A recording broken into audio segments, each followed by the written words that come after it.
are back here at the gravel pit. Just cleaning up the first landing with all the bark and debris off the delimber.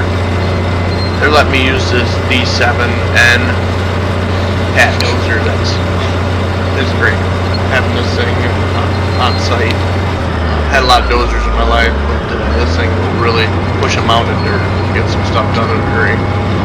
I got some film coming up here where I built this trail, so I wanted to show you guys building this trail and kind of explain why we build these trails if we have a dozer and why we use the dozer to do it, because we can skid a bigger pile of logs out of the woods. If you can push off the top of the hills and make straighter roads.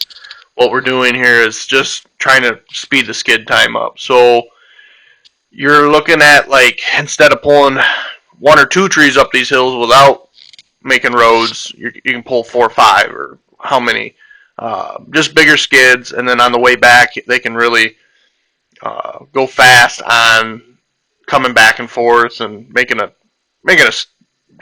everything faster is what you're looking at. Because when I'm in the landing, I'm usually waiting on the skidder, so anytime I can speed up the skidder, I like to do that with just flattening the hills out, making the roads better.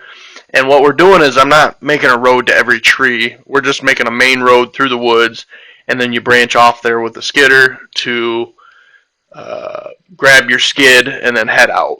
So by doing this, we eliminated pulling probably 2 trees at a time up and down these hills, and I can pull 4 or 5 right out pretty fast, and then about full speed all the way back to the woods to get another skid. So that's why if we can, we try to bust out the hills and smooth the trails out, pop the stumps, just make it a smoother ride, because woods like this probably went up and down this trail hundreds of times, if not 1,000. And here I am moving landings. I just thought I'd get a little clip of the excavators up here pulling overburden off the top of this hill. But they got a big 1150 John Deere up there, dozer too, that's peeling top. So they've been working on that for weeks. So usually in the morning, I take semi with me to the job. We work all day, and then I'll take a load of logs to the mill. So that's what we're seeing here. This is my Pride and Joy.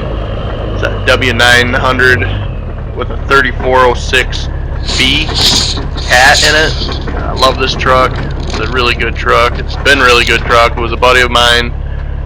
He used to haul logs for my father when I was younger, and I told him, "You ever sell that truck? I want it." So I ended up with it. But here I'm at the mill.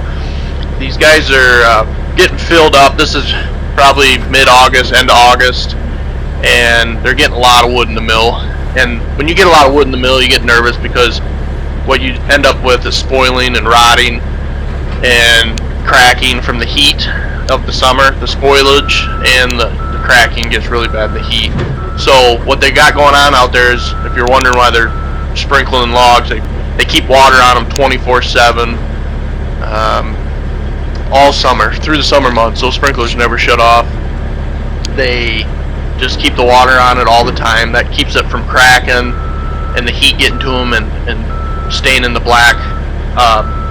wood black, and that's not good for the grade of the lumber. So just wanted to get a quick film in here. We'll get some more films out and about, and we will keep bringing them to you guys. I appreciate it. Thanks.